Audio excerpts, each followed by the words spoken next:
ভীষণ ডকুমেন্ট পূরণ না করা মুখ্যমন্ত্রীকে কালো পতাকা দেখানোর কথা বললেন বাম প্রার্থী জিতেন্দ্র চৌধুরী। তিনি কেন্দ্র ও রাজ্যের বর্তমান সরকারের কড়া সমালোচনা করেন। নিজ কেন্দ্রে ঝড়ু প্রচার চালিয়ে যাচ্ছেন পূর্ব আসনের বাম প্রার্থী জিতেন্দ্র চৌধুরী। বৃহস্পতিবার তিনি দিনভর প্রচার চালান কৈলাসহর মহকুমায়। শ্রীরামপুর বাজারে সভায় যাওয়ার সময় ঘটে বিপত্তি।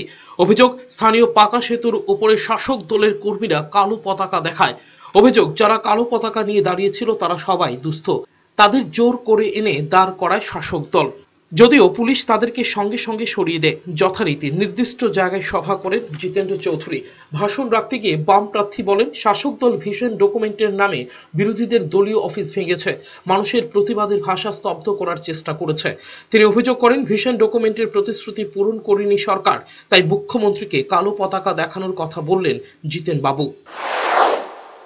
এই দল আজ থেকে 1 বছর আগে স্বয়ং প্রধানমন্ত্রী, অর্থমন্ত্রী, তাবর নেতা মন্ত্রীরা ত্রিপুরাজ্যের প্রায় আনাচে কানাচে এসে এখানে ত্রিপুরাজ্যের মানুষকে তারা প্রতিশ্রুতি দিয়েছিল, যদি বিজেপিকে ক্ষমতায় আনা যায়, বিজেপি সরকার করতে পারে, এখানে সবকিছু ডাবল হবে।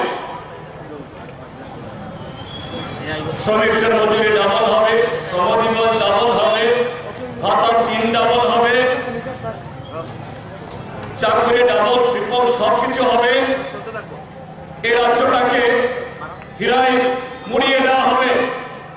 বন্ধুরা, এই 1 বছর গেল, 44 জন তাদের এমএলএ, দুর্বল সরকার তো বলা যাবে না। দিল্লিতে তাদের সরকার, রাজ্যে তাদের সরকার, মাঝখানে তো কেউ বাধা দেয় না, বাধা দেওয়ার কেউ নেই, এত মজবুত সরকার। তারপর এই ত্রিপুরাকে তাদের ভীষণ ডকুমেন্ট কার্যকরী করার নামে গত 1টা বছর বিরোধীদের যাবতীয় কণ্ঠস্বর রোধ করা, পার্টি অফিস ভাঙো, জননেতাদের মূর্তি ভাঙো, যারা প্রতিবাদ করবেন এদের উপরে নানাভাবে আক্রমণ নামিয়ে আনো। সকাল থেকে সন্ধ্যা প্রচারে বেশ সাড়া পেয়েছেন পূর্ব আসনের বাম প্রার্থী। ব্যুরো রিপোর্ট, চ্যানেল 3 রাত।